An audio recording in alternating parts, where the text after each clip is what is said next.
अस्सलाम वालेकुम, welcome back to another vlog. तो कैसे हैं आप सब? होप करती हूँ कि आप लोग बिल्कुल ठीक ठाक से होंगे, मज़े में होंगे। तो चलें आज के इस व्लॉग को करते हैं स्टार्ट।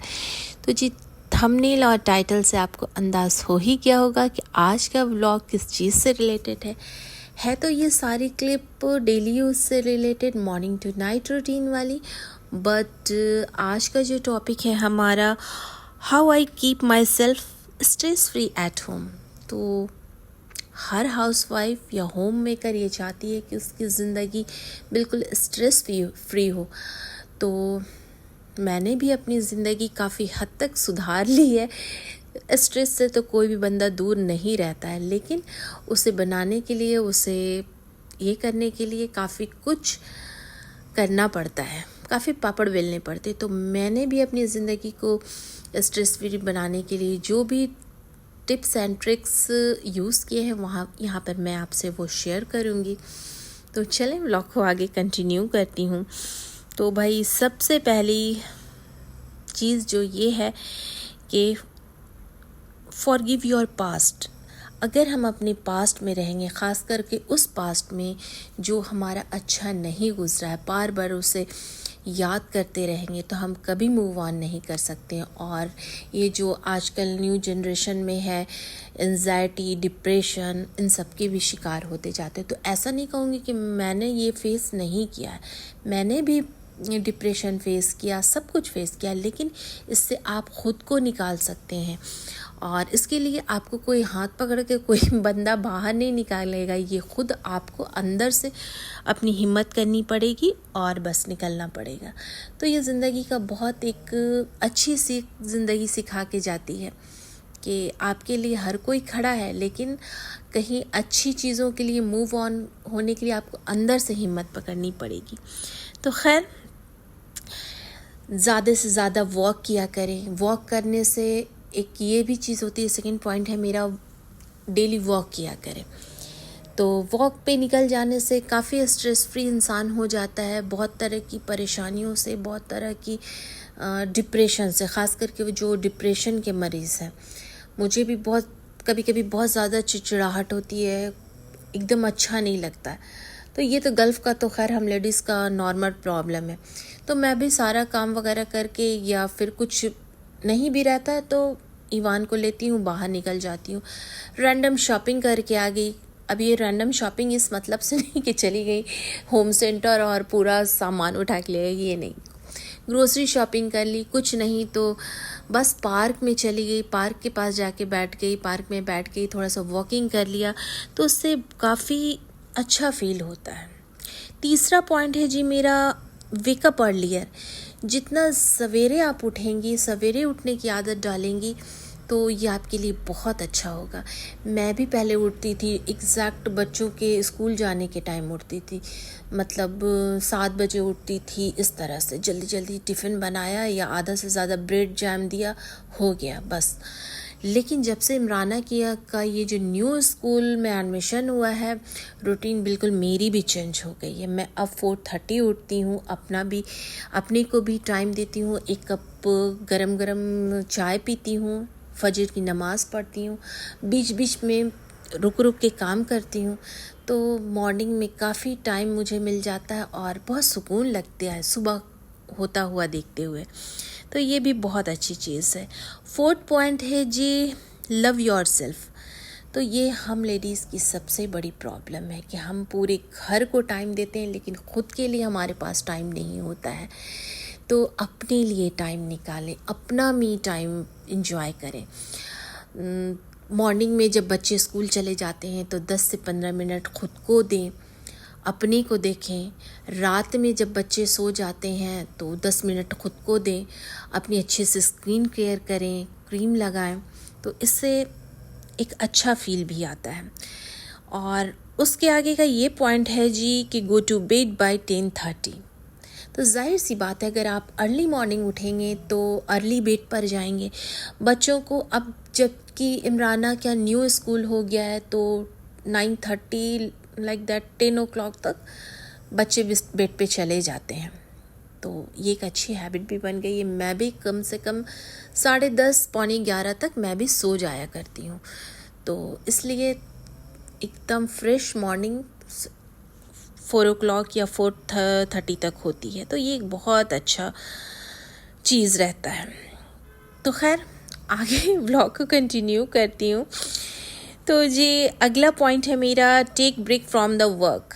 तो अपने कामों से छोटी छोटी ब्रेक लिया करें। अब ये नहीं कहती मैं कि बस दुबई में बुकिंग करा लें और निकल लें, नहीं भाई, डेली यूज़ के कामों से लगातार काम करने से बंदा बिल्कुल एग्जॉस्ट हो जाता है और इतना ज़्यादा थक जाता है। हम भी पहले सोचते थे कि नहीं बस अब शुरू किया है काम तो पूरा एंड करके 3 से 4 घंटे में तभी जाके सुकून लेंगे, लेकिन ये चीज़ मेरे हस्बैंड ने मुझे सिखाई कि नहीं नबीला, तुम थोड़ा थोड़ा करके काम करो, ज़रूरी नहीं कि एक ही बार सारा का सारा कर लो। क्यों करती हो इस तरह, अपने को भी एग्जॉस्ट करती हो, दिन भर चिड़चिड़ाती रहती हो।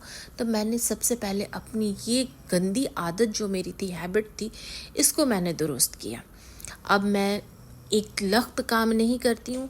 किचन्स है, क्लीनिंग है, वॉशिंग है, मोपिंग है, ये थोड़े थोड़े बीच में ब्रेक ले लेती हूँ। कभी किसी का व्लॉग देख लिया, कभी एक कप कॉफ़ी का पी लिया, कभी अम्मी से बात कर लिया घर पे, तो वो आधे घंटे 15 मिनट 20 मिनट का ब्रेक हो जाता है और टाइम किधर निकल जाता है, काम भी मेरा सारा कुछ हो जाता है, वो पता ही नहीं चलता है।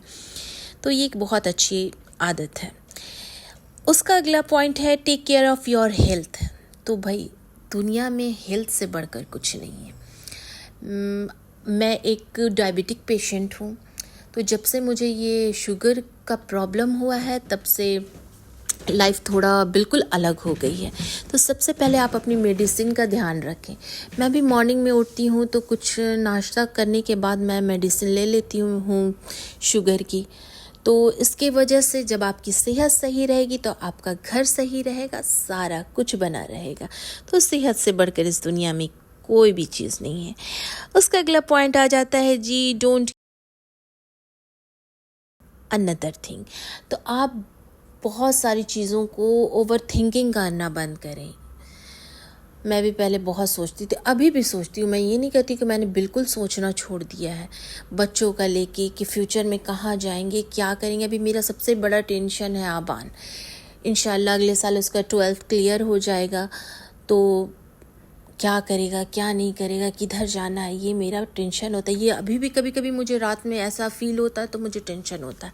लेकिन मेरी अम्मी हमेशा बोलती हैं कि अल्लाह से बढ़कर, अल्लाह की ज़ात से बढ़कर कुछ नहीं है। और ये बात भी सही है कि हमेशा वो कहती मुझे कि अल्लाह ने उसे पैदा किया है तो वो उसका रिस्क भी उतारेगा, उसकी आगे की हर चीज़ों को वो क्लियर करेगा। तो ये सबसे बड़ी चीज़ है। तो ओवर थिंकिंग करना बंद करें, बस इसी तरह। और दूसरी सबसे लास्ट चीज़ है कि आप लोगों को नो बोलना सीखें। आप जब लोगों को नो बोलना सीखेंगे कि नहीं मैं ये काम नहीं कर सकती हूँ, तो यकीन जानिए ये बहुत अच्छा फील होता है अंदर से। ये नो बोलने की आदत मेरे भाई ने मुझे सिखाई। पहले मैं हर की बात सुन जाया करती थी, चाहे वो घर के लोग हों, चाहे बाहर के लोग हों, चाहे कोई भी हो। मैं हर की हाँ में हाँ ठीक है ये काम मैं कर दूँगी, हाँ ये ऐसे, अच्छा हाँ आप आ जाइए चले जाइए। मैं अपने लिए नहीं स्टैंड लेती थी। लेकिन ये चीज़ मेरे भाई ने मुझे सिखाई कि नहीं, तुम अगर नहीं कंफर्टेबल हो तो तुम नो बोलो। और यकीन जानो नो बोलने से इंसान, अगले को तो बुरा लगेगा थोड़ा, लेकिन आप बहुत सारी चीज़ों से बचे रहेंगे। अब आप कहीं जा रहे हैं, सडनली किसी के आने का हो गया और बंदा आपका क्लोज़ है, आपका फैमिली मेम्बर है, तो आप नो नहीं बोल पाते हैं। लेकिन यहाँ पर आप बोला करें, जिसके बोलने से आप काफ़ी स्ट्रेस जो एक सडनली आपके सर पे आ जाता है वो नहीं आएगा। तो ये जी थी सारी बातें। और सबसे ज़रूरी बात है कि आप निगेटिव पीपल से दूर रहें जो आपको लेट डाउन करते हैं लाइफ में। चाहे उनकी एक बाउंड्री सेट करें, चाहे वो रिलेटिव हो, चाहे आपके फैमिली मेम्बर हो, चाहे आपके कुलीग हो, कोई भी हो, उनकी एक लिमिट, एक बाउंड्री सेट होनी चाहिए आपकी लाइफ में। तो जिसकी वजह से आप मतलब आसपास का उन लोग भी सबसे बड़ी वजह होते हैं आपकी एंजाइटी की, आपकी डिप्रेशन की, आपके चिड़चिड़ेपन की। और ये सारा इम्पैक्ट आपके बच्चों पर जाता है, आप पर जाता है, आपकी लाइफ, आपकी हेल्थ पर जाता है। आप अगर मतलब इस तरह की चिड़चिड़ाहट, आप अपना फ्रस्ट्रेशन, ज़्यादातर हम हाउसवाइफ होम मेकर्स का ये जो फ्रस्ट्रेशन रहता है ये अपने बच्चों पर निकलता है, अगले लोगों पर तो निकलता नहीं है। तो सबसे पहले ऐसे लोगों से दूर रहें जो टॉक्सिक पीपल हैं, चाहे फैमिली मेम्बर्स हैं, जिससे आपको प्रॉब्लम हो रहा है, जो आपको हर वक्त क्रिटिसाइज़ करते हैं और आपकी बहुत सारी चीज़ों में कीड़ा निकालते हैं, लेकिन मिलता जाता कुछ नहीं है उन लोगों को। तो ऐसे लोगों से बिल्कुल दूर रहें। और ये जो कुछ टॉपिक्स थे, तो ये मेरे ज़िंदगी के ये 17-18 साल का जो एक लंबा सफ़र था वो उससे रिलेटेड थे। मैंने भी बहुत कुछ फेस किया है, बहुत सारी चीज़ों से सीखा है और आज भी अल्हम्दुलिल्लाह मैं सीख ही रही हूँ। ऐसा नहीं है कि मेरी सीखने की ये जो चीज़ें हैं वो फिनिश हो गई हैं। तो ज़िंदगी में हमेशा कुछ ना कुछ लगा रहता है और बंदा उन सारी चीज़ों से एक नया सबक सीखता है। तो ये सारे पॉइंट्स जो थे, आई एम श्योर कि आप भी अपनी ज़िंदगी में अगर इसे शामिल करें तो आप एक स्ट्रेस फ्री लाइफ बना सकती हैं। अब ये तो मैं नहीं कहूँगी कि टोटल ज़िंदगी से स्ट्रेस बिल्कुल निकल जाएगा, हाँ काफ़ी हद तक कम हो जाएगा। तो आज का आपको ये व्लॉग कैसा लगा ज़रूर कमेंट बॉक्स में मुझे बताइएगा। और इस बार तो मुझे पता है कि बहुत सारे कमेंट्स आने वाले हैं कमेंट्स बॉक्स में। तो जी अब थोड़ा सा लाइफ अपडेट दे देती हूँ। ये हम लोग चले आए थे, आजकल आपको पता है कि मैं फ्लैट सर्चिंग में लगी हुई हूँ, फ्लैट शिफ्ट करना है नवंबर में। तो यहाँ आई तो पता चला कि ये फ़्लैट भी देखा, कुछ ज़्यादा पसंद नहीं आया, लाइट भी इसकी नहीं थी। तो ये बिल्कुल बन के रिनोवेट हुआ था, न्यू फ्लैट। तो इसकी जैसे फ़्लैट आप यहाँ ले लेते हो जो एकदम न्यू रहता है, तो उसकी जब तक आप इससे लीजिएगा तब फिर इसका पानी और बिजली का बिल इंक्लूड करता है और उसके बाद फिर इसमें लाइट आती है। पानी का तो रहता है लेकिन लाइट कटी रहती है। तो जो हमारी ये थी एजेंट थी, वो एक लेडीज़ थी, तो उन्होंने रात में हम लोगों को ये दिखाया था। हस्बैंड तो थे नहीं, तो मैं और अबान चले आए थे। तो ये घर ही के आसपास का था, ज़्यादा दूर नहीं था। तो इस तरह आज का ये व्लॉग फिनिश होता है। इंशाल्लाह नेक्स्ट व्लॉग में आपसे मुलाकात होती है। तब तक दीजिए मुझे इजाज़त। अल्लाह हाफिज़, take care and bye bye.